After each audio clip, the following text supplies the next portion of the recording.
Hello all. మనం ఈరోజు information technology act 2000 గురించి డిస్కస్ చేద్దాం. ఫస్ట్లీ యాక్ట్ స్టార్ట్ చేస్తానే మనకి objects of informational technology act అనేది ఉంటుంది. ఫస్ట్ ఇందులో ఆబ్జెక్ట్స్ మెయిన్గా ఈ ఐటీ యాక్ట్ యొక్క గోల్స్ ఏంటి, ఆబ్జెక్ట్స్ ఏంటి. ప్రైమరీలీ చూసినట్టయితే legal recognition to electronic transactions by recognizing digital signatures either by general public or government official or agency.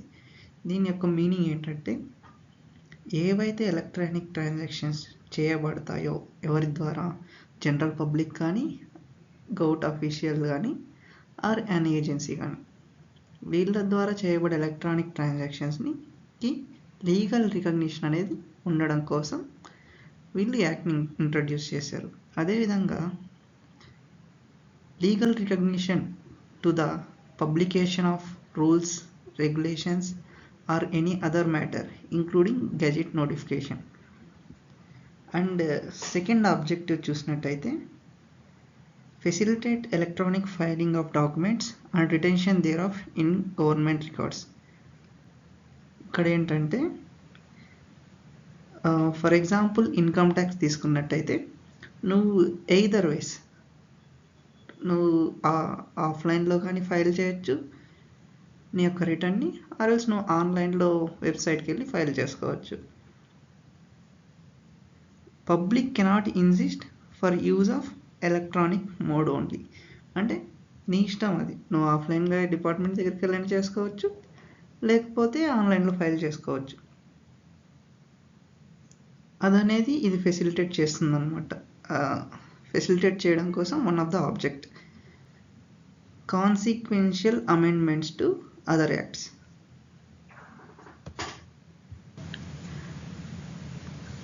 అంటే ఏంటి consequential amendments to other acts అంటే ఏమిటంటే, ఇప్పుడు మన ఐటీ యాక్ట్ 2000 ఏం చేసిందంటే, లైక్ ఇండియన్ పీనల్ కోడ్ 1860లో ఏమేమి అమెండ్మెంట్స్ చేసిందంటే సైబర్ రిలేటెడ్ క్రైమ్స్ అనేటివి అండ్ డేటా థెఫ్ట్ అనేది, హ్యాకింగ్ అనేటివి ఆ యాక్ట్లో ఇంక్లూడ్ చేసిందనమాట మన ఐటీ యాక్ట్ 2000 అనేది వెళ్ళి. అదేవిధంగా మన ఐటీ యాక్ట్ ఏం చేసిందంటే ఇండియన్ ఎవిడెన్స్ యాక్ట్ 1872 దీంట్లోకి వెళ్ళి ఎలక్ట్రానిక్ రికార్డ్స్ని అండ్ డిజిటల్ సిగ్నేచర్స్ని admissible as evidence in the court అని అది అమెండ్మెంట్ చేసింది. ఇలా తీసుకున్నట్టయితే చాలా యాక్ట్స్లో చాలా అమెండ్మెంట్స్ చేసిందనమాట మన ఐటీ యాక్ట్. అదేవిధంగా ఇంకొక యాక్ట్ ఏంటంటే to set up licensing, monitoring and certifying authority. ఈ సర్టిఫైయింగ్ అథారిటీ గురించి ఫర్దర్గా మనకి ఈ చాప్టర్లో వస్తుంది, అప్పుడు డిస్కస్ చేద్దాం.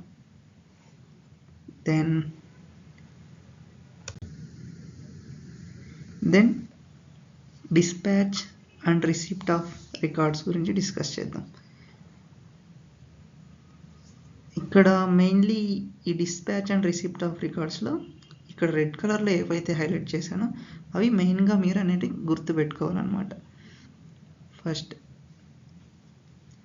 దీంట్లో ఫస్ట్ పాయింట్ ఏంటంటే sent by originator, his agent, system programmed by the originator which operates automatically.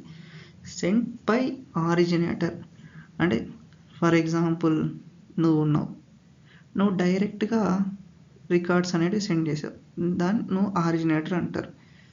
Are his agent, లేదంటే నువ్వు ఒక ఏజెంట్ని అపాయింట్ చేసుకున్నావు, అతను వెళ్ళి సెండ్ చేశాడు లైక్ డాక్యుమెంట్స్ కానీ ఏవైనా రికార్డ్స్ కానీ. ఫర్ ఎగ్జాంపుల్ నువ్వు తీసుకున్నట్టయితే ఇన్కమ్ ట్యాక్స్ దగ్గరికి ఏదైనా ఇష్యూ వస్తే మనం వెళ్ళాలి, కానీ నువ్వు ఒక రిప్రజెంటేటివ్ని అపాయింట్ చేసుకోవచ్చు. అదేవిధంగా దీన్ని సెండ్ చేయడానికి ఒక పర్సన్ అనేవాడు ఏజెంట్ని కూడా అపాయింట్ చేసుకోవచ్చు. Or else system programmed by the originator which operates automatically.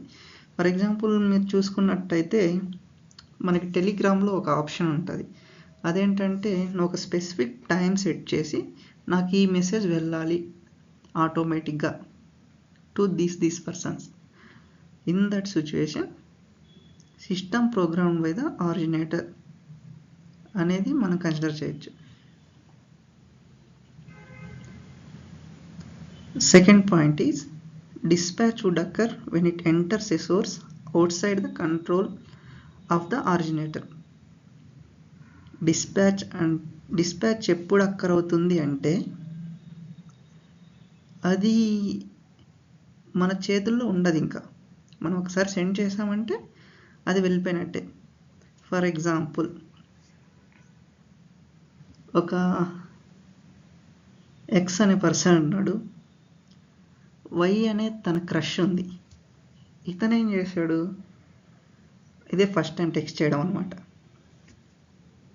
ఇతను ఏం చేశాడంటే ఆమె నంబర్ ఎక్కడో తీసుకున్నాడు, టెక్స్ట్ చేశాడు. ఆ టెక్స్ట్ అనేది వెళ్ళింది. అప్పుడు వీడి చేతిలో నుంచి వెళ్ళిపోయింది, అది డిస్పాచ్ అయిపోయింది. అండ్ ఇది ఎప్పుడు out side the control of him అవుతుంది అంటే ఇంకా వీడు ఏమి చేయలేడు దాన్ని అన్నప్పుడు. ఇప్పుడు మెసేజ్ వెళ్ళింది, లైక్ మన వాట్సాప్లో అయితే దాన్ని అనేది మనం కొన్ని మినిట్స్లో డిలీట్ చేయొచ్చు. అటువంటి టైంలో ఇది ఇతని కంట్రోల్లో ఉంది, అంటే he can delete. So dispatch అనేది ఇప్పుడు రాదనమాట. ఎప్పుడైతే ఆ టైమింగ్ అయిపోయి ఇంక డైరెక్ట్ అయిపోయింది, వీడు ఇంకా డిలీట్ చేయలేడు దాన్ని. డిలీట్ ఫర్ హిమ్సెల్ఫ్ ఒకటే చేసుకోవాలనుకుంటే. సో దీన్ని డిస్పాచ్ అని అంటారు అనమాట.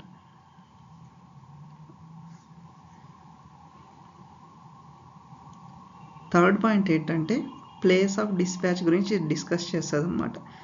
Unless otherwise agreed by the parties, receipt would occur when it enters the designated computer resource, and in case not designated computer resource when it is retrieved by the addressee.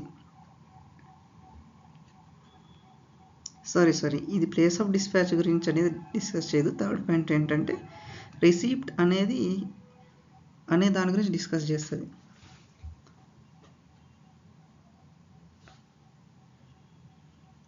ఏదైతే designated సిస్టంలోకి వెళ్ళిందో అప్పుడు receipt అనేది occur అవుతుంది అనమాట. In case there is no designated computer resource, ఒకవేళ designated computer resource అంటే specific లేదు, in such a case when it is retrieved by the addressee. Retrieved అంటే ఏం లేదు, ఇక్కడ నువ్వు ఒకటి సెండ్ చేసావు, దాన్ని వాడు డౌన్లోడ్ చేసుకొని చూడగలిగాడు. ఫర్ ఎగ్జాంపుల్ నువ్వు ఒక జిప్ ఫైల్ సెండ్ చేసావు, ఆ జిప్ ఫైల్ సెండ్ చేస్తే దాంట్లో ఏముందనేది నీకు తెలీదు. In such a case he need to be open that zip file and extract those documents, and in such a case he can see అనమాట, అది వస్తుంది. అండ్ ఫోర్త్ పాయింట్ ఏంటంటే ప్లేస్ ఆఫ్ డిస్పాచ్. మీకు for example తీసుకున్నట్టయితే జిఎస్టీలో place of dispatch గురించి చాలా విధాలుగా discuss చేస్తారు. బట్ ఇక్కడ ఎలా అంటే ఎవరైతే పార్టీస్ 2 persons ఎంటర్ అవుతున్నారో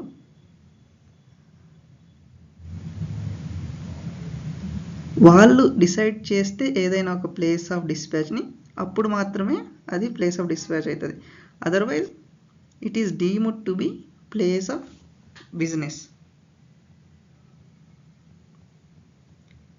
same in case of receipt అనమాట.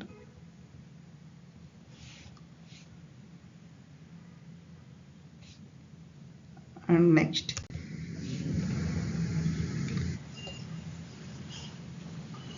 ఇప్పుడు కంట్రోలర్ ఆఫ్ సర్టిఫైయింగ్ అథారిటీస్ అంటే ఏంటనేది చూద్దాం. The controller of certifying authorities is to be appointed by the central government. అంటే వీళ్ళని ఎవరు అపాయింట్ చేస్తారు, సర్టిఫైయింగ్ అథారిటీని, కంట్రోల్ ఆఫ్ సర్టిఫైయింగ్ అథారిటీని సెంట్రల్ గవర్నమెంట్ అనేది అపాయింట్ చేస్తుంది. To recognise, license, regulate, standardise, supervise the certifying authorities. ఇక్కడ సర్టిఫైయింగ్ అథారిటీస్ అంటే ఏంటి అన్నది క్వశ్చన్ మార్క్. దీనికోసం మీకు సర్టిఫైయింగ్ అథారిటీస్ అంటే ఒక ఎగ్జాంపుల్ చెప్తాను. ఫర్ ఎగ్జాంపుల్ లైక్ ఎన్ఎస్డిఎల్ ఉంది, అదొక సర్టిఫైయింగ్ అథారిటీ. అదేవిధంగా ఈ ముద్ర అని వింటారు, అది కూడా ఒక సర్టిఫైయింగ్ అథారిటీ.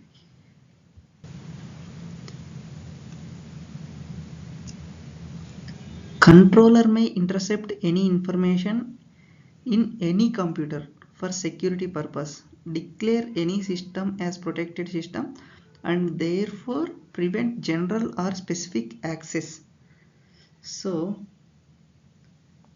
కంట్రోలర్ అనేవాడు ఏం చేయొచ్చు అంటే మధ్యలో ఏ సిస్టమ్ దగ్గరికైనా వెళ్ళేసి, ఏ సిస్టమ్ అయినా అంటే నార్మల్గా ఇప్పుడు ఐటీ రైట్స్ జరుగుతూ ఉంటాయి, లైక్ వాళ్ళకి సంబంధించిన లీగల్ రైట్స్ మేబీ జరుగుతూ ఉంటాయి.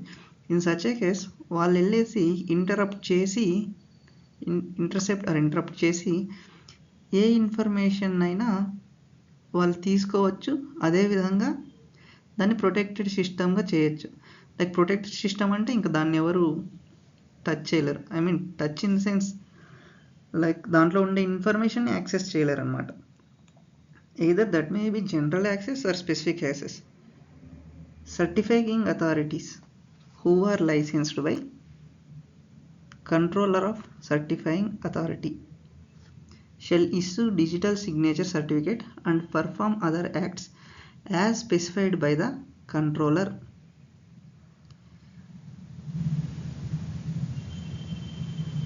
And perform other functions as decided by the controller. Certifying authorities అనేటివి అలా చేయాలి అన్నమాట.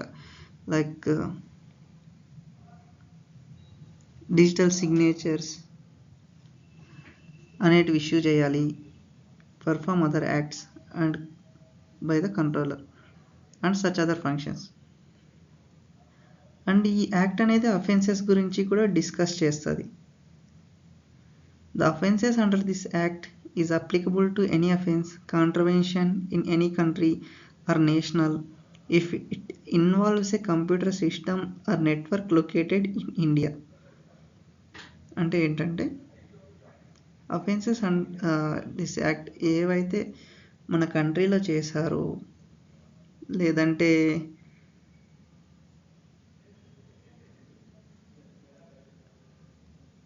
ఒకవేళ వేరే దేశంలో ఉండి కూడా మన ఐపీ అడ్రస్ అనేది ఇండియాకి సంబంధించిండేదైతే ఆ సిస్టమ్కి, అప్పుడు ఈ యాక్ట్ అనేది అప్లికబుల్ అవుతుందన్నమాట.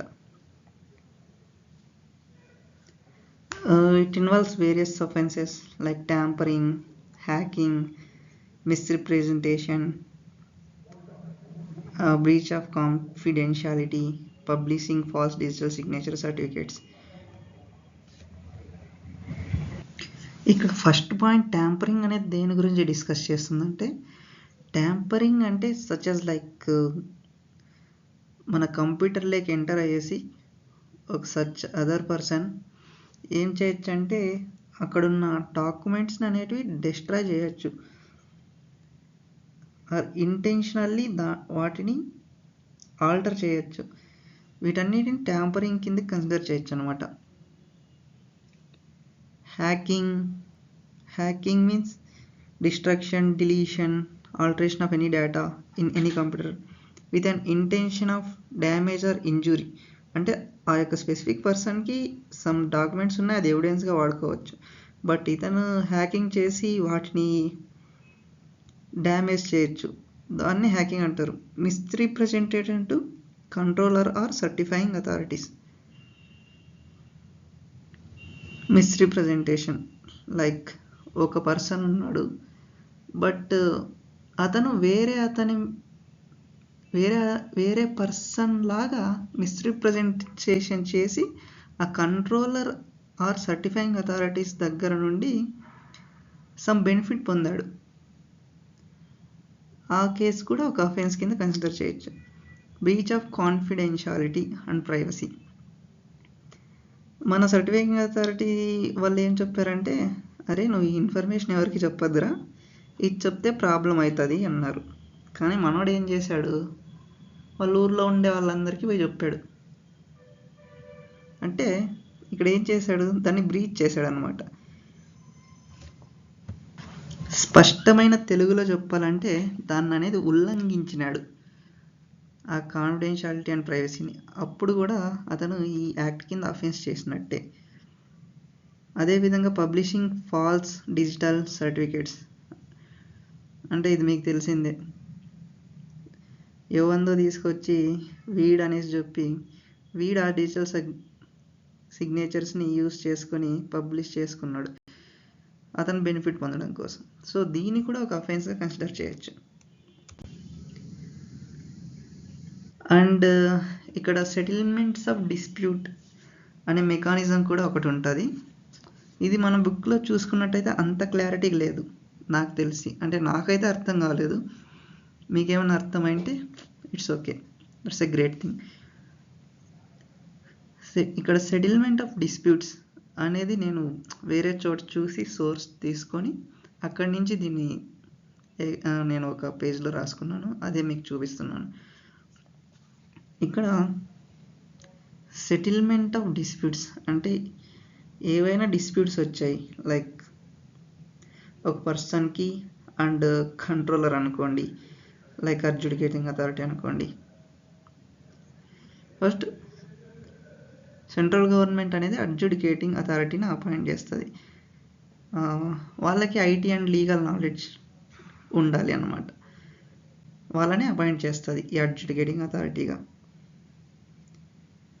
Cyber regulations appellate tribunal also been constituted. అంటే for the purpose of settlement of disputes కోసం CRAT అనే దాన్ని కూడా వీళ్ళు కాన్స్టిట్యూట్ చేశారనమాట.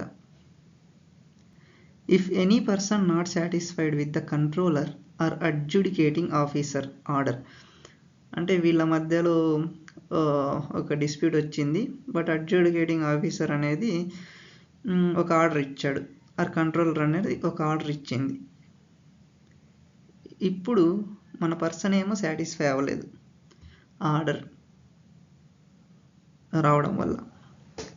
ఇప్పుడు మనవాడు ఏం చేయొచ్చు? Appeal to cyber regulations appellate tribunal within 45 days from the receipt of copy of order. From the receipt of copy of order, ఆ కాపీ ఆఫ్ ఆర్డర్ వచ్చిన తర్వాత 45 days లోపు CRATకి అప్పీల్ చేసుకోవాలి. ఒకవేళ ఇక్కడ కూడా మనం కూడా సాటిస్ఫై అవ్వలేదు, in such a case appeal to high court within 60 days from the date of communication of order. ఇక్కడ 2 different థింగ్స్ ఉన్నాయి. ఇక్కడ CRATకి ఏమో ఎప్పుడు అప్లై చేయొచ్చు? From the receipt of copy of order, but in case of high court it should be within 60 days from the date of communication. ఇక్కడ 2 ఉన్నాయి, ఒకటి 45, ఇంకొకటి 60. That's it. 45 ఏంటి? CRAT, 60 high court.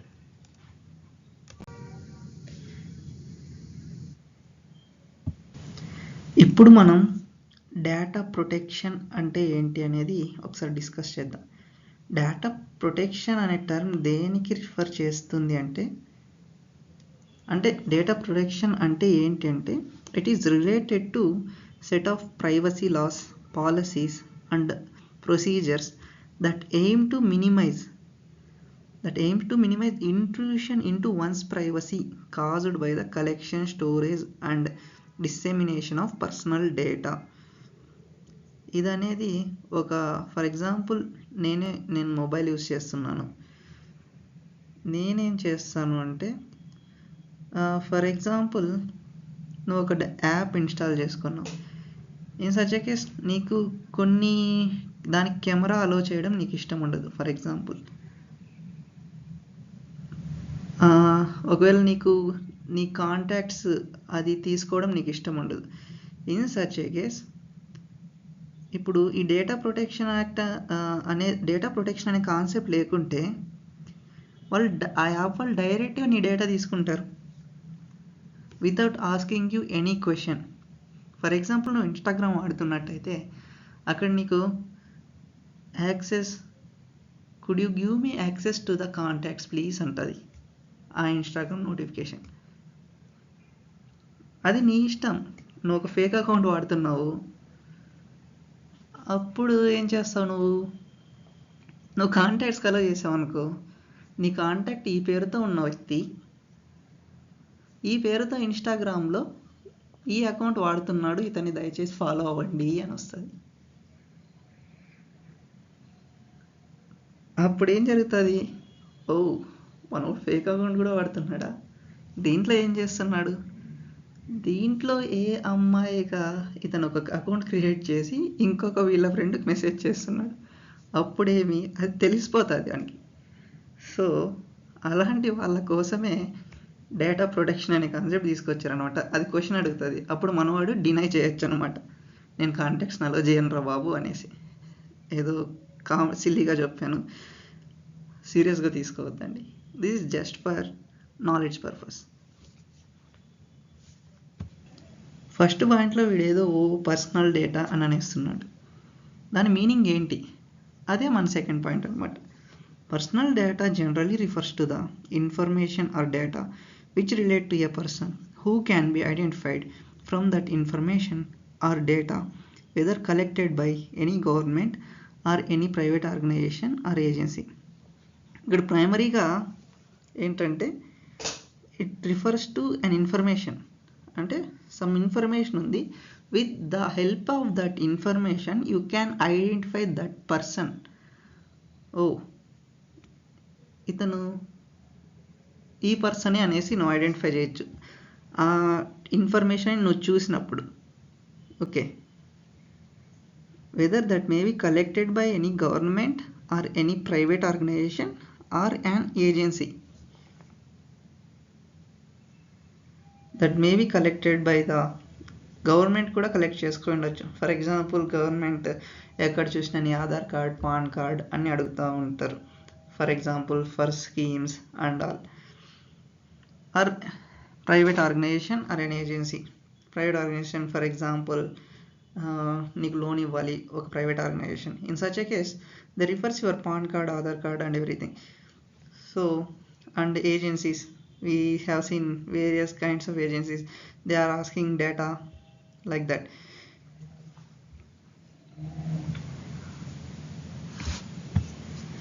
థర్డ్ పాయింట్ ఏంటంటే, data protection laws provide a set of laws that deals with the matters related to privacy policies and procedures. అంటే data protection laws అనేది దేంతో deal చేస్తుందంటే, ఏ మ్యాటర్స్ గురించి డీల్ చేస్తుందంటే, like privacy policies and procedures need to be followed for the data protection purpose అనేది ఈ data protection law అనేది డీల్ చేస్తుంది. And it is imperative for the protection of once privacy and regulating it's collection. Imperative అంటే ఏం లేదు, it's very important for protection of once privacy and regulating it's collection. అంటే collection చేయాలి data, at the same time ఆ person డేటాకి protection అనేది ఉండాలి. మనం next కంటెంట్కి వెళ్ళిపోదాం. ఇదేంటంటే data protection law in India. అంటే డేటా ప్రొటెక్షన్ లా అనేది ఇండియాలో ఎప్పుడు వచ్చింది? First, India currently is not having separate data protection లా. అంటే దాని అర్థం ఇప్పుడు డేటా ప్రొటెక్షన్ లా అనేది లేదని కాదు. ఇది ఎప్పుడు చెప్తున్నాడు? 2000 ఇయర్లో చెప్తున్నాడు. అంటే ఆ టైంలో డేటా ప్రొటెక్షన్ లా అనేది లేదు. ఎప్పుడు? When the information technology act 2000 came into force. ఇది ఎప్పుడు వచ్చింది? 17th October 2000లో వచ్చింది. It act of provisions for protection and procedures to be followed to ensure the safety and security of sensitive personal information of an individual. అంటే అప్పుడు sensitive ఇన్ఫర్మేషన్ని protect చేయడానికి, ఒక ఇండివిజువల్కి సంబంధించిన సెన్సిటివ్ పర్సనల్ ఇన్ఫర్మేషన్ని ప్రొటెక్ట్ చేయడానికి ఆ టైంలో లా లేదు. This was taken care of. ఇదనేది టేకెన్ కేర్ చేసింది అనమాట. ఎప్పుడు చేసింది? ఐటీ యాక్ట్ అంటే అమెండ్మెంట్ వచ్చింది యాక్ట్కి 2008లో. Whose provisions came into force on 27th October 2009. అప్పుడు ఈ ఐటీ యాక్ట్లో డేటా ప్రొటెక్షన్ అనే కాన్సెప్ట్ని ఇంక్లూడ్ చేశారనమాట. నెక్స్ట్ పాయింట్ ఏంటంటే section 43A was inserted in the IT act and central government notified the information technology bracket में reasonable security practices and procedures and sensitive personal data or information rules 2011.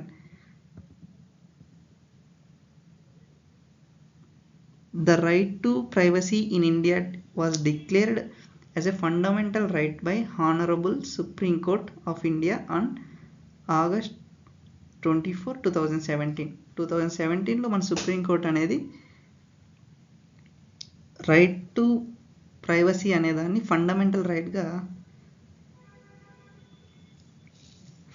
రైట్గా దాన్ని declare చేసింది అనమాట.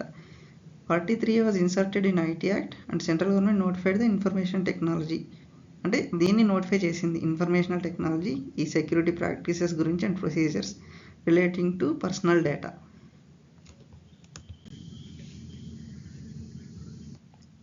ఇక్కడ కొన్ని important provisions ఉన్నాయి of IT act related to data protection అనేది. For example ఇక్కడ ఆ ఇంపార్టెంట్ ప్రొవిజన్స్ ఏంటి అంటే సెక్షన్ 43A కింద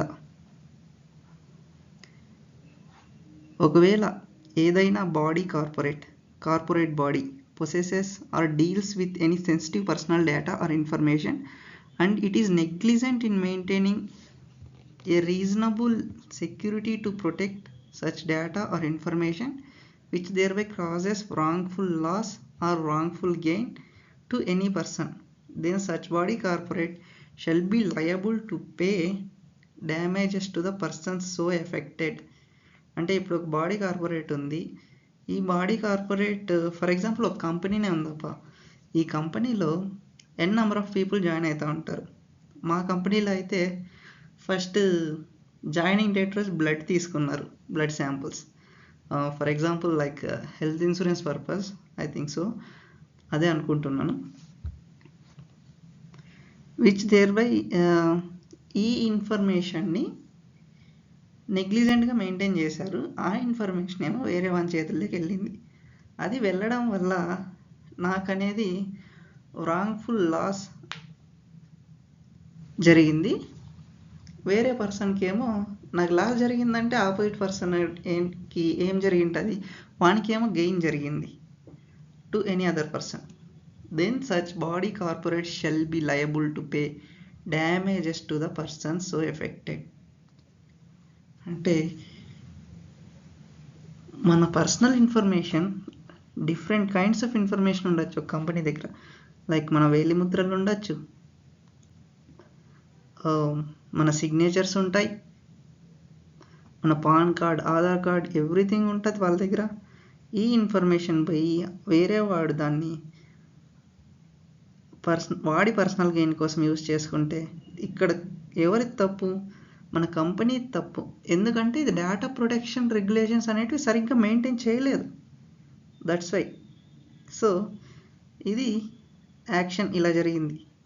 అప్పుడు ఆ కంపెనీ, ఆ బాడీ కార్పొరేట్, ఆ పర్సన్ ఎవరైతే ఎఫెక్ట్ అయ్యాడో వాడికి డ్యామేజెస్ అనేటివి పే చేయాలన్నమాట. Further section 72A punishment for disclosure of information in breach of lawful contract and any person may be punished with a imprisonment for a term not exceeding 3 years or with a fine not exceeding 5 lakh rupees or with the both in case of disclosure of information is made in breach of lawful contract. For example ఇక్కడ ఒక contract అనేది ఉంది, like వాడి దగ్గర information ఉంది, నువ్వు నీ పర్పస్కి మాత్రమే యూజ్ చేసుకో, బట్ అదర్ పర్సన్స్కి నువ్వు ఇవ్వద్దు అని ఒక కాంట్రాక్ట్ ఉంది. బట్ మన వాళ్ళు ఏం చేశారు, దాన్ని బ్రీచ్ చేసి దాన్ని వేరే వాళ్ళకి ఇచ్చేశారు. So in that case such person will be punished. అంటే రియాక్షన్ అనేది ఇలా ఉంటుంది, వాడిని 3 years జైల్లో పెట్టేయచ్చు ఆర్ ఫైన్ అనేది వేయచ్చు not exceeding up to 5 lakhs. అంటే 5 lakhs వరకు వేయచ్చు. Or both in case of disclosure of information is made in breach of lawful contract. అంటే ఫస్ట్ ప్రైమరీగా నేను 3 years వరకు జైల్లో పెట్టేయచ్చు, లేదంటే 5 lakh rupees వరకు ఫైన్ వేయచ్చు, లేదంటే 2 కూడా చేయొచ్చు. It depends based on judgement. నువ్వు చేసిన మిస్టేక్ని, బ్రీచ్ని బట్టి అది అనేది ఉంటుంది. నెక్స్ట్ ఇక్కడున్న కంటెంట్ ఏంటంటే, ఇక్కడ అనేది మెయిన్గా ఇన్ ఐటీ రూల్స్ 2011 ఏవైతే ఇంతకుముందు స్పెసిఫై చేశాడు కదా, 2011లో రూల్స్ వచ్చాయి అనేసి ఒక పాయింట్లో. ఐ థింక్ ఓకే, ఇంతకుముందు స్పెసిఫై చేశాడు 2011లో రూల్స్ వచ్చాయనేసి. ఆ రూల్స్ కొన్ని అనేటివి మనకి ఇక్కడ ప్రొవైడ్ చేశాడు, అంటే అవి కూడా మనం తెలుసుకోవాలి. The Department of Information Technology notified Informational Technology the 2011 rules on April 11, 2011. What a date kada asalu, 2011 April 11. Okay, 11/4/2011 అంటే మీకు ఒక MCQ రావచ్చు. దాన్ని కొంచెం ఇక్కడ ఈజీగా గుర్తుపెట్టుకోవచ్చు, like 11/2011. but you should be careful that the month is April. Okay, generally April Fool will happen in April, so be careful. Sorry, April Fool may be happen in your June attempt or December attempt, so be careful. The main highlights of 2011 rules are as follows. The rules 2011 only apply to body corporate and persons located in India. అంతే కదండి, మరి మనం మన India కోసం ఈ IT act అనేది రాసుకున్నాం. వేరే దేశం వాడికి వేరే యాక్ట్ ఉంటుంది. నువ్వు పోయేసి వేరే దేశంలో ఉన్న పర్సన్కి నీకు ఐటీ యాక్ట్ అప్లై అవుతుంది అంటే కుదరదు. ఇక్కడ ఫస్ట్ ఎక్కడైనా ఫస్ట్ రూల్ నెంబర్ 1 అనేది ఉంటుంది. బట్ రూల్ నెంబర్ 1 అనేది మేబీ ఇన్స్టాగ్రామ్లోనే ఉండిండొచ్చు. బట్ ఇక్కడ స్టార్టింగ్లో రూల్ నెంబర్ 3 అనేది ఉంది. I hope you get my point. First ఇక్కడ రూల్ నెంబర్ 3 అనేది ఉందన్నమాట. Rule number 3 of the 2011 rules provides a list of items that are to be treated as sensitive personal data and includes inter alia information relating to passwords, credit, debit cards information, biometric information. ఇక్కడ rule 3 మెయిన్గా ఏం discuss చేస్తుందంటే, sensitive personal data అంటే ఏంటి అనేది చెప్తుంది అనమాట. అదేంటంటే పాస్వర్డ్స్. ఈ పాస్వర్డ్ ఎవరికైనా తెలిస్తే వాడిని ఇన్ఫర్మేషన్ యాక్సెస్ చేసుకోవచ్చు. లైక్ నీకు debit card or credit cards ఉన్నాయి, అది కూడా పర్సనల్ ఇన్ఫర్మేషన్ లైక్ CV ఉంటుంది. దాని ద్వారా వాడు షాపింగ్ చేసుకొని కొన్ని వాటికి OTP కూడా, లైక్ ఒక మొబైల్ ఉంది నీ దగ్గర, నీ కార్డ్ ఏమో అక్కడ పడిపోయింది, వాడేమో డీటెయిల్స్ అన్ని ఎంటర్ చేసి ఫట్ అని కొడితే అక్కడ OTP వస్తుంది, అది పైన డిస్ప్లే అయిపోతుంది. So passwords and credit cards, debit card information and biometric information. It also include biometric information. Biometric information అంటే ఏంటి? Such as like DNA and finger prints, voice patterns like మనం శివాజీ మూవీ కనుక చూసినట్టయితే దాంట్లో వాడు ఆ ల్యాప్టాప్ ఓపెన్ అవ్వాలంటే వాడే మాట్లాడాలన్నమాట ఆ వాయిస్తో. సో ఆ వాయిస్ ప్యాటర్న్ ఉంటేనే అప్పుడు అది అనేది నీకు అనేది దాన్ని యాక్సెస్ చేయగలవు. ఆ వాయిస్ ప్యాటర్న్స్ కూడా వాడెవడో తీసుకెళ్ళి, అటువంటివి కూడా చాలా సెన్సిటివ్ ఇన్ఫర్మేషన్స్ అన్నమాట. Physical, psychological and mental health condition, ఇవన్నీ కూడా పర్సనల్ సెన్సిటివ్ ఇన్ఫర్మేషన్ కిందకే వస్తుంది, అంటే సెన్సిటివ్ పర్సనల్ డేటా కిందకే వస్తుంది. ఫర్ ఎగ్జాంపుల్ నీకు ఫిజికల్గా సమ్వేర్ ఆర్ ఫిజికల్ సైకాలజికల్గా నీకు సమ్వేర్ ఏదో ప్రాబ్లం ఉంది, అటువంటి దాన్నంతా తీసుకెళ్ళి వేరే వాళ్ళకి చెప్పడం ఇవ్వడం అనేది కరెక్ట్ కాదు. అంటే అది కూడా సెన్సిటివ్ పర్సనల్ డేటానే. దాని ద్వారా కూడా నువ్వు ఫీల్ అవుతావు. నీ యొక్క మెంటల్ హెల్త్ కండిషన్ అనేది ఫర్ ఎగ్జాంపుల్ సరిగ్గా ఉండదు, దాన్ని తీసుకెళ్ళేసి వేరే వాళ్ళకి తెలియజేయడం, అది వాడి దగ్గర ఉంటుంది ఆటోమేటిక్గా. నువ్వు హాస్పిటల్కి వెళ్తే వాడి దగ్గర ఆ ఇన్ఫర్మేషన్ ఉంటుంది, నీకు ఎలా ఉంది, ఏముంది, సైకాలజికల్గా ఎలా ఉన్నావు, మెంటల్ హెల్త్ ఎలా ఉంది, ఇవన్నీ వాడి దగ్గర ఉంటాయి. ఫిజికల్గా ఎలా ఉంది, దీన్ని తీసుకెళ్ళి వాడు వేరే వాళ్ళకి తెలియజేయకూడదు అనమాట.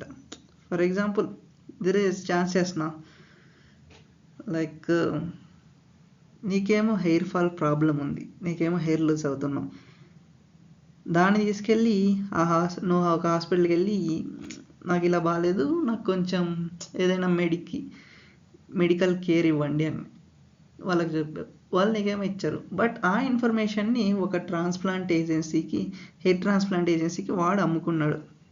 సో ఇన్ దట్ కేస్ అది వాడికి ఎలా తెలిసింది? నీ సెన్సిటివ్ పర్సనల్ ఇన్ఫర్మేషన్ అనేది వాడికి తెలిసింది వాడి ద్వారా. సో ఇవన్నీ కూడా ఈ సెన్సిటివ్ పర్సనల్ డేటా కిందకి వస్తాయన్నమాట. It is further classified that any information is freely available or accessible in the public domain is not considered to be sensitive personal data. For example ఒక కంపెనీ ఉంది, ఆ company యొక్క annual report వాళ్ళ వెబ్సైట్లో ఉంది అంటే దాన్ని ఎవరైనా యాక్సెస్ చేయొచ్చు. In such a case that is not considered as sensitive personal data anymore. Okay, and next rule 4. Rule 4 imposes a duty on body corporates seeking sensitive personal data to draft a privacy policy and make it easily available for people who are providing the information. అంటే దాని meaning ఏంటంటే rule 4 కింద ఏదైతే body corporate sensitive personal డేటాని తీసుకుంటుందో ఆ body corporate ఒక privacy పాలసీని ప్రిపేర్ చేసి and make it easily accessible for people who are providing the information. ఎవడైతే సెన్సిటివ్ పర్సనల్ డేటా అనేది ఈ బాడీ కార్పొరేట్కి ప్రొవైడ్ చేస్తున్నాడో వాడికి ఈజీగా యాక్సెసిబుల్గా ఉండాలి. ఏది? Privacy policy. This should be clearly published on the website of the body corporate and should contain details on the type of information that being collected. అంటే ఆ privacy పాలసీని ఆ బాడీ కార్పొరేట్ యొక్క వెబ్సైట్లో అది పెట్టాలి. And contain details on the type of information that is being collected. అంటే ఏ information అది నీ దగ్గర నుంచి కలెక్ట్ చేస్తుంది అనేది అది అక్కడ స్పెసిఫిక్గా మెన్షన్ చేయాలి ఆ ప్రైవసీ పాలసీలో. The purpose for which it has been collected and the reasonable security practices that have been undertaken. అంటే ఈ ఇన్ఫర్మేషన్ని ఆ బాడీ కార్పొరేట్ ఎందుకు కలెక్ట్ చేస్తుంది అనేది తెలియజేయాలి. పర్పస్ ఏంటి, and the reasonable security practices that have been undertaken to maintain confidency of such information. అంటే ఫస్ట్ ఏం చేశాడు, నీ దగ్గర నుంచి కలెక్ట్ చేసిన దాన్ని ఎందుకు కలెక్ట్ చేశాడు, పర్పస్ ఏంటి, అది మెన్షన్ చేయాలి. అదేవిధంగా నువ్వు వాడు ఏం సెక్యూరిటీ ప్రాక్టీసెస్ తీసుకుంటున్నాడు ఆ ఇన్ఫర్మేషన్ని కాన్ఫిడెన్షియాలిటీగా మెయింటైన్ చేయడానికి అనేది కూడా మెన్షన్ చేయాలి. ఫర్ ఎగ్జాంపుల్ ఒక క్రెడిట్ కార్డ్ కంపెనీ ఉంది, ఒక క్రెడిట్ కార్డ్ ప్రొవైడ్ చేసే కంపెనీ. వాడు ఒక పర్సన్ ఇన్ఫర్మేషన్ ఇస్తున్నాడు, నేనే ఇస్తున్నాను అనుకోండి, నాకు ఈ క్రెడిట్ కార్డ్ కావాలి అనేసి. వాడు నా దగ్గర నుంచి ఏం కలెక్ట్ చేస్తాడు, ఆధార్ కార్డ్ కలెక్ట్ చేస్తాడు, పాన్ కార్డ్ కలెక్ట్ చేస్తాడు, ఎవ్రీథింగ్ అనేది కలెక్ట్ చేస్తాడు, డిజిటల్ సిగ్నేచర్ కలెక్ట్ చేస్తాడు. అవన్నీ వాడు మెన్షన్ చేయాలన్నమాట వాడు ప్రైవసీ పాలసీలో. నేను ఇవన్నీ ఎందుకు తీసుకుంటున్నాను అంటే నేను ఒక పర్పస్ కోసం తీసుకుంటున్నా, ఎందుకంటే నీ క్రెడిట్ స్కోర్ అనేది నేను తెలుసుకోవాలి, ఆ పర్పస్ పైన నేను తీసుకుంటున్నా. There may be an number of reasons. I'm telling an example. నేను నీ క్రెడిట్ స్కోర్ తెలుసుకోవడం అనే పర్పస్ కోసం కలెక్ట్ చేస్తున్నాను. అట్ ద సేమ్ టైం నేను this kind of reasonable security practices అనేటివి మెయింటైన్ చేస్తున్నాను నీ ఇన్ఫర్మేషన్ ప్రొటెక్ట్ చేయడానికి అని కూడా వాడు తెలియజేయాలి. ఏది, దేనిలో? ప్రైవసీ పాలసీలో. ఓకే, అది మన వెబ్సైట్లో పెట్టాలి, అది ఈజీగా యాక్సెసిబుల్గా ఉండాలి. నెక్స్ట్ ఏంటి, ఇక్కడ రూల్ 5 అనేది ఏం ప్రొవైడ్ చేస్తుందంటే గైడ్ లైన్స్ అనేటివి ప్రొవైడ్ చేస్తుంది. That A body corporate need to be followed while collecting the information and imposes the following duties on the body corporate. అంటే ఏమి ఫాలో అవ్వాలి while collecting the information and imposes the following duties on the body corporate. అంటే కొన్ని duties అనేటివి body కార్పొరేట్కి కూడా impose చేస్తూ ఉంది. ఇది rule 5. Rule 5 of IT rules 2011. Don't forget that. Imposes the following duties on the body corporate. Obtain consent from the persons providing information. Obtain consent అంటే నీ దగ్గరికి వచ్చి ఆ కంపెనీ వాడు అయ్యా నీ ఇన్ఫర్మేషన్ తీసుకుంటున్నాను అని అడగడు. ఆడ స్టార్టింగ్ ఫర్ ఎగ్జాంపుల్ నువ్వు ఒక యాప్ ఇన్స్టాల్ చేస్తేనే అక్కడ ఆ చెక్ బాక్స్లో టిక్ పెట్టి అలో కొడితేనే అదనేది allow. That means you are giving consent అని అర్థం. అప్పుడు నువ్వు కన్సెంట్ ఇచ్చేసినట్టే, అంటే ఆ కంపెనీ తీసుకున్నట్టే కన్సెంట్. ఇందులో డిఫరెంట్ పాయింట్స్ ఉన్నాయి, 1 by 1 డిస్కస్ చేద్దాం. First a point, information shall not be connected unless it is for lawful purpose and is considered necessary for the purpose. అంటే ఇన్ఫర్మేషన్ అనవసరంగా కలెక్ట్ చేయకూడదు. ఎప్పుడు కలెక్ట్ చేయాలి? అది లాఫుల్ పర్పస్గా యూజ్ అవుతుంది అంటేనే కలెక్ట్ చేయాలి. And is considered necessary for the purpose. The information collected shall be used. The information collected shall be used only for the purpose for which it is collected and shall not be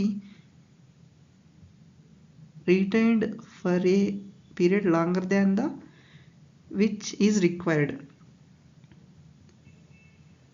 అంటే ఆ information నువ్వు ఏ purpose కోసం అయితే collect చేసావో ఆ పర్పస్కు మాత్రమే use చేయాలి. Other than that you shouldn't use అన్నమాట. And such information collected which may be collected, for example financial institutions customer transaction డేటాని 7 years వరకు మాత్రమే ఉంచుకోవాలన్నమాట. ఆ పీరియడ్ కంటే ఎక్స్ట్రా ఉంచుకోకూడదు, otherwise it will be punishable. And telecommunication companies కూడా అంతే, అవి కూడా కస్టమర్ కాల్ రికార్డ్స్ని అప్ టు సర్టెన్ పీరియడ్ వరకు మాత్రమే ఉంచుకోగలవు. They shouldn't be use it further period, whatever the retention period up to that period వరకు మాత్రమే యూజ్ చేసుకోగలరు. more than that period they should not be retained, otherwise it will be punishable. Point B ఏంటంటే, ఇక్కడ B point ఏంటంటే ensure that the persons providing information are aware about the fact that information is being collected, its purposes and recipients, name and addressee of the agencies retaining and collecting the information. ఎవరైతే information అనేది collect చేస్తున్నారో, either agencies ఎవరైతే collect చేస్తున్నారో వాళ్ళు ఎవరిదైతే information collect చేస్తున్నారో ఆ పర్సన్కి ఇదనేది తెలిసి ఉండాలన్నమాట, ఫ్యాక్ట్. అది ఇన్ఫర్మేషన్ అనేది ఈ ఏజెన్సీ వాడు తీసుకుంటున్నాడు అనేసి. అండ్ సి పాయింట్ ఏం డిస్కస్ చేస్తుందంటే offer the persons providing information an opportunity review the information provided and make corrections if required. ఇంకోటి ఏం ప్రొవైడ్ చేయాలి అంటే అయ్యా ఒక ఆపర్చునిటీ ఇవ్వాలి. అయ్యా నేను నీ దగ్గర నుంచి ఈ ఇన్ఫర్మేషన్ తీసుకున్నాను, ఈ ఇన్ఫర్మేషన్ తీసుకుంటే నీకు ఏమైనా ప్రాబ్లమా, నీకు ఏదైతే ఇన్ఫర్మేషన్ నాకు ఇవ్వకూడదు అనిపిస్తుందో దాన్ని నువ్వు తీసేయచ్చు, లైక్ ఆల్టర్ చేయొచ్చు, అంటే కరెక్షన్స్ చేసుకోవచ్చు. ఆ ఆపర్చునిటీ కూడా అనేది ప్రొవైడ్ చేయాలి అని పాయింట్ సి చెప్తోంది. If required maintain the security of the information provided, అంటే కరెక్షన్స్ అనేది దానికి ఇవ్వాలి, అదొక పాయింట్ అయిపోయింది. పాయింట్ డి ఏంటంటే maintain the security of the information provided, అంటే ఏదైతే ఇన్ఫర్మేషన్ కలెక్ట్ చేసిందో ఈ బాడీ కార్పొరేట్, వాడు దాన్ని security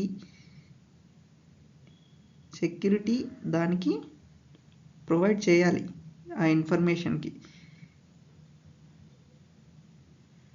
Designate a grievance officer whose name and contact details should be on website, who shall be responsible to address the grievances of information providers expeditiously. Okay, అంటే ఎవడైతే body corporate వాడు information collect చేస్తున్నాడో వాడి యొక్క వెబ్సైట్లో ఒక grievance ఆఫీసర్ని designate చేయాలి. వాని యొక్క నేము, కాంటాక్ట్ డీటెయిల్స్ అన్నీ అక్కడ స్పెసిఫై చేయాలి. అండ్ ఈ person responsible to address grievances, ఏవైతే వాళ్ళ బాధలు ఉన్నాయో వాటినన్నిటినీ రిజాల్వ్ చేయాలి. ఎవరికి? ఇన్ఫర్మేషన్ ప్రొవైడర్స్కి ఏవైతే బాధలు ఉన్నాయో అవన్నీ వీడు అనేది రిజాల్వ్ చేయాలి. ఎవడు? Grievance officer. And fifth point, prior permission of the information provider before disclosing such information to A third party, unless అంటే ఏమో పాయింట్స్ చూద్దాం. ఫస్ట్ వచ్చేసి prior permission of the information provider before disclosing such information, ఏదైతే ఈ body corporate వాడు information collect చేశాడో, like sensitive personal information ఏదైతే collect చేశాడో అది థర్డ్ పార్టీ వేరొక పర్సన్కి ఇవ్వకూడదు. ఇది అనేది వీళ్ళ మధ్యలోనే ఉండాలి. బట్ ఇన్ కేస్ ఆ ఇన్ఫర్మేషన్ ఇవ్వచ్చు, ఎప్పుడంట అది నెక్స్ట్. ఇక్కడ నెక్స్ట్ మనం రూల్ 8 గురించి డిస్కస్ చేద్దాం. Rule 8 provides the reasonable security processes and procedures that may be implemented by a body corporate. అంటే రీజనబుల్ సెక్యూరిటీ సర్టెన్ ప్రొసీజర్స్ ఉంటాయి అన్నమాట. దీనికి డిఫరెంట్ కైండ్ ఆఫ్ స్టాండర్డ్స్ ఉంటాయి. As per international standard 27001 is one such standard which can be implemented by a body corporate. అంటే ఈ standard అనేది ఒక body corporate implement చేయొచ్చు అనమాట. For the purpose of security processes and procedures. To maintain data security, it is pertinent to note that an audit of reasonable security practices and procedures. అంటే ఒక audit అనేది జరగాలన్నమాట. దీని securities ఎలా ఉన్నాయి, practices ఎలా ఉన్నాయి, what kind of procedures they have been following to make it secure shall be carried cut by an auditor at least once a year, or as and when the body corporate or a person on its behalf undertakes significant upgradation of its processes and computer resource. అంటే at least ఒక్కసారైనా ప్రతి year ఇదనేది follow అవ్వాలన్నమాట. ఏంటి? Audit. ఒక ఆడిటర్ని appoint చేసి ఈ securities processes ఎలా ఉన్నాయి అనేది, మెయిన్లీ సీసా చేసిండే వాళ్ళు ఆడిటర్గా వస్తారు. CISA it's one of the course.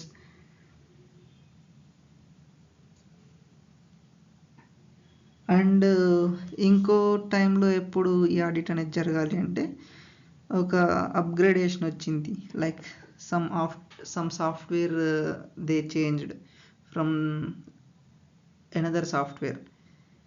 In such a case, they need to follow this audit. ఆ టైంలో ఆడిట్ అనేది చేయించాలి అన్నమాట. అండ్ ఈ IEC 27001 ఈ కోడ్ ఏదైతే నేను ఇక్కడ చూశాను సబ్జెక్ట్లో, నేను మా కంపెనీకి వెళ్ళిన తర్వాత మరి ఇంకోసారి చూశాను. అది కూడా ఒక స్నాప్షాట్ తీసి ఇక్కడ యాడ్ చేశాను, దాన్ని కూడా ఒకసారి చూడండి మీరు.